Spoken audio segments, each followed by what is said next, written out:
My name is Tim Vantress. I'm a soon-to-be San Jose State alumnus. I'm graduating this spring. I'm a student assistant for 2 classes, one of which is Update News, the other is for Equal Time.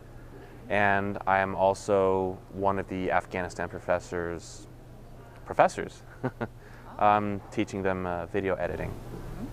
Okay. So what is your role with Update News and...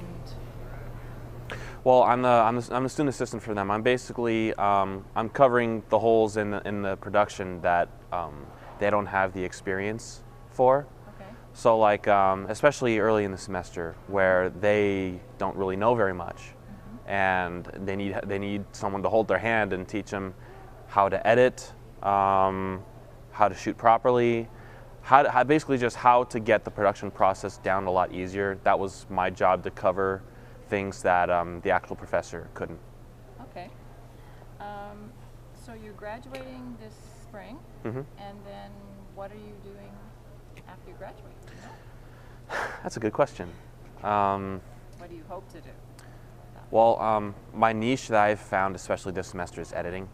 So if I can do something like that for either a news station or some sort of online news production company, that'd be great.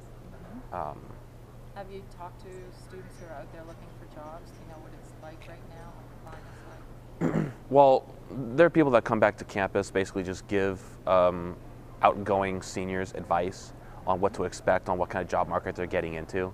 And everyone is saying that it's not looking very promising, especially around this area. It's so difficult to find a job in journalism and editing.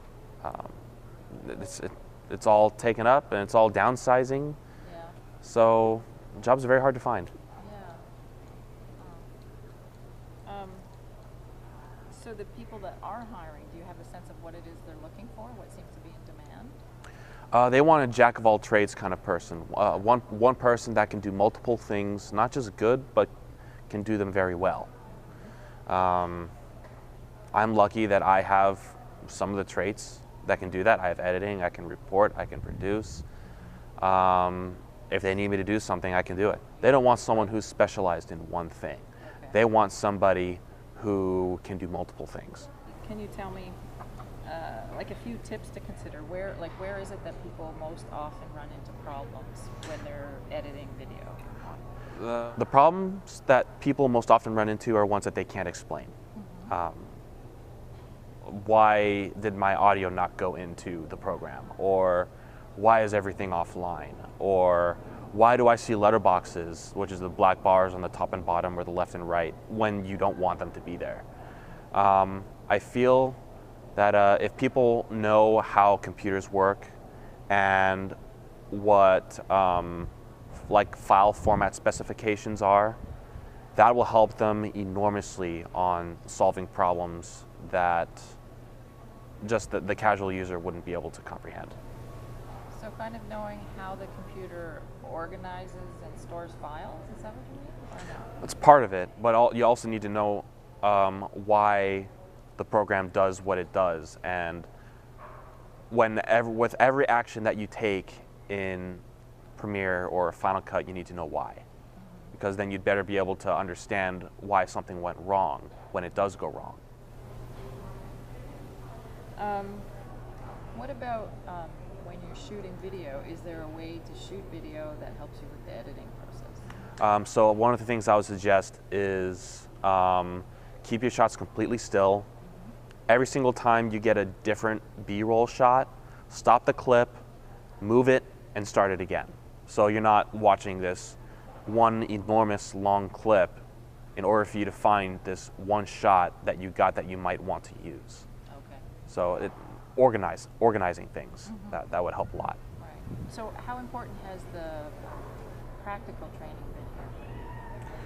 It's been essential.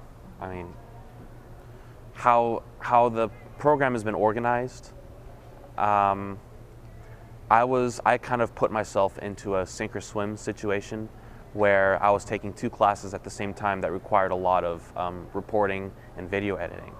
So I felt the pressure, But I think I am all the better for it. If I didn't do that, I wouldn't be where I am right now. It taught me hard work. It taught me how to budget my time, especially how to budget my time.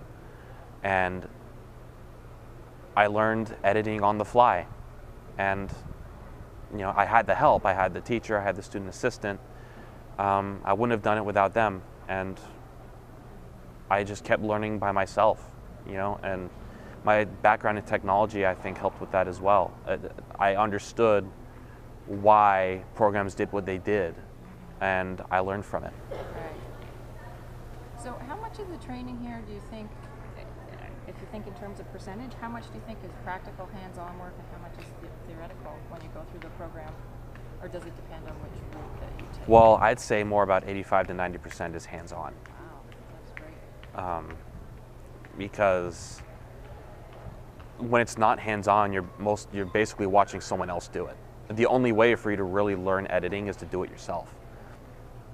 When you get something like an editing module and you read through it and it gives you instructions, it's not the same thing as actually looking at a computer screen and trying everything for yourself. Especially with something like video editing, it's a lot easier to understand if you just do it yourself. Right. So would you say, is it just the video editing that was the 80 to 90%, or the whole program you think is 80 to 90% practical? The whole program, I would say it's more 70%, only because you need to get the writing style down. And to do that, you need to hear some lectures, you need to see some examples, and then the more you write, the better you get at it, and that's where the hands-on comes in. But you need the initial instruction on what the difference is between, say, journalistic writing and writing a college essay. They're very different. Yeah. Did you have to write essays as well, or did you do all journalistic writing? Oh, I mean, you have to take general education here, so of course you're going to be writing essays as well. Okay. Long ones. Well, me, I would consider a 10-page essay long, but most people wouldn't. I mean, I'm a journalist. I can't do that anymore. You like to write short? Short, sweet, and to the point. That's what they taught.